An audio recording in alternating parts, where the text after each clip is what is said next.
এজন মুখ্যমন্ত্ৰী যদি মাত কথা হেতু হয় তেতিয়া আমি ক'ব লাগিব যে পুৰণা ফকৰা যোজনাৰ পৰা যে সুৰে নেৰে সুৰৰ প্ৰবৃত্তি কুকুৰে নেৰে চাই যাৰ যি প্ৰবৃত্তি মহিলাৰ লগত যায় আপুনি যিমান ধোৱাই মেলাই কৰক তেখেতে হেতুকে কৰি থাকিব তেওঁৰ কথাটোৱে হেতু যিমান আপোনাৰ নেজবিলাক তেৰা আপুনি যিমানে চিধা কৰিব বিচাৰক সেই ধৰণৰ কথাই ক'ব তেওঁৰ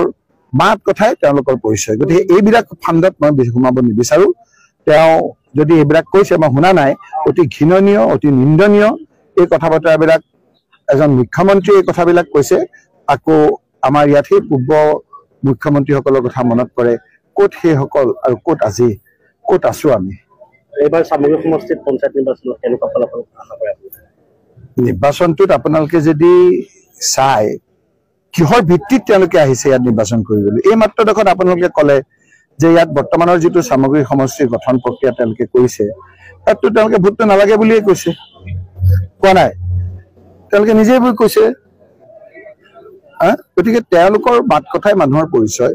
মানুহে কথাবিলাক বুজি পাইছে অকল ইয়াত কিয় আপুনি সামগ্ৰিক কথা কিয় সুধিছে উজনিৰ কথা নুশুনে কিয় আজি যে 6টা জনগোষ্ঠীক তেওঁলোকে জনজাতি কৰিম বুলি কৈছিল যে কংগ্ৰেছক ভোট নিদিব 100 দিনৰ ভিতৰত আমি জনজাতি কৰিম এতিয়া নিৰ্বাচনৰ সময়ত সেই মানুহখিনিয়ে সুধিছে যে 100 দিনৰ গ'ল 200 দিন গ'ল 300 দিন গ'ল এবছৰ গ'ল 2 বছৰ গ'ল 10 বছৰ গ'ল আমাৰ জনজাতিটো কৰিলে নে নাই সেইটো কৰিব গৈছে এতিয়া বেলেগ কথা পাতিছে যদি কৰিছে তেওঁলোকে ভোট পাব জনজাতি সেইসকল লোকক আজি ইয়াত যিকোনো ঠাইত 500 টকাৰ অবিহনে কোনো হাজিৰা নকৰে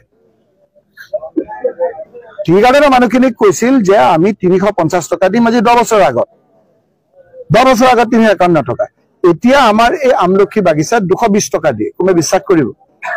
ইয়াৰ 500 টকা দি 3বাৰ খাব লাগে সাধাৰণ মানুহে লগালে আৰু চৰকাৰে দিছে 220 টকা 250 টকা বেলেগে দিয়ে 220 টকা তেওঁলোকে দিয়ে আৰু পইচাও ভালকে নাপায় এতিয়া ঠিকাদাৰৰ মানে ইলেকশ্যনৰ সময়ত সুধিছে যে আমাৰ যে 350 টকা দিম বুলি কৈছিল 10 বছৰ গ'ল সেই কথাবিলাকৰ উত্তৰ দিব নোৱাৰিলে এতিয়া আপোনাৰ 6টা জনগোষ্ঠীৰ যিসকল বঙালী হিন্দু মানুহখিনিয়ে কিমান ভোট দিলে তেওঁলোকক আৰু তেওঁলোকৰ এজন মন্ত্ৰী নাই হিমন্ত বিশ্ব শৰ্মাৰ মন্ত্ৰী সভাত ব্ৰহ্মপুত্ৰ ভেলীত এই কথাবিলাকৰ উত্তৰ নিদিয়ে এইবিলাক সস্তীয়া এইবিলাক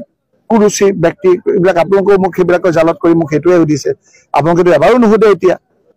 যে 6 জনগোষ্ঠীৰ কথাটো মানুহে যে কৈছে সেইটো কি কয় আপোনালোকে এবাৰো আপোনালোকে নুসুধে যে 351 টকা দিম বুলি কৈছিল যে তেওঁলোকে কি কয় এবাৰো নুসুধে তেওঁ যে অৰুণোদয় যে আমিয়ে কৈছো 3500 টকা দিম বুলি অৰুণোদয় যে পইচা দি পালে নেকি তেওঁলোকে অৰুণোদয় লাখপতি বাইদেউৰ যিসকল মহিলাক লাখপতি তাৰমানে এগৰাকী মহিলাই লাখপতি হৈ যাব এতিয়া কৈছে 10 গৰাকীক 10,000 দি 10 জনীহে কেনেকে হ'ল 10,000 হ'ল 1 লাখপতি কেনেকে হ'ল কিমান মিছা কথা কৈ কেনেকে মানুহক মানে আপোনাৰ ঠগায় মানুহবিলাকক চকুত ধৰা পেলাইছে এতিয়া সেই লাখপতি বাইদেউ দৰকাৰ হলে হিমন্ত বিশ্ব শৰ্মাক এই মহিলাসকলে দিব পঞ্চায়তটোৰ পিছত পঞ্চায়ত জিকাৰ পিছততো অৰুণোদয় আঁচনি চৰকাৰে দিব নোৱাৰে এই মোৰ মহিলাসকলে দিব মহিলাসকলক অৰুণোদয় আঁচনি কোনে দিব পঞ্চায়তে দিব এমজি এনৰেগা কোনে দিব দিছপুৰৰ পৰা দিব নেকি ৰাজীৱ গান্ধী ডাঙৰীয়াই তেতিয়াই কৈ থৈছে যে দিছপুৰলৈ পইচা নাহে ডিচি অফিচলৈ পইচা নাহে চিধা চিধি দিল্লীৰ পৰা পঞ্চায়তলৈ আহিব আৰু পঞ্চায়তৰ এই প্ৰতিনিধিসকলে দিব এতিয়া যে মহিলাসকলক দেখিছে আপোনালোকে 50% কোনে কৰিছে তেওঁলোকেতো বিল আনি কিবা 2029 চনত বোলে হ'ব বুলি কৈছে আমিয়ে